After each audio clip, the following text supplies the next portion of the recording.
Bugün sizi Sumqayıtdan salamlayıram. Görək Sumqayıt əhalisi burada da referansın bir filialı olduğunu bilir. Canların her qarış çöl Sumqayıt. Sumqayıtda yaşayırsınız, Bəli, bəli. referansı tanıyırsınız. Tanıyıram.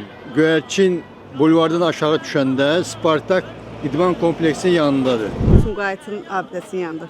Sumqayıtda Göyərçin abidəsindən aşağıda yerləşir. Xeyr. Göyərçinin düşəndə pilləkəndən sol tərəfdə yerləşir. Çox sağ olun, təşəkkürlər. Sağ olun.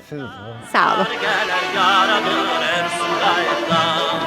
Canlanır her qarış çöl Sumqayıt. Bugünkü sorğumuzun nəticəsi onu göstərdi ki, Sumqayıt əhalisinin 90% referansı tanıyır. Tanımayanlar üçün isə bildirmək istərdim ki, referans Sumqayıt Tibb Mərkəzi Səməd Vurğun küçəsi 119, Göyərçin parkının solunda yerləşir. Referans Sumqayıt Tibb Mərkəzi peşəkar həkim qəbulları, instrumental diaqnostik müayinələr və 7000-dən çox laborator müayinələr ilə həftənin 6 günü xidmətinizdədir.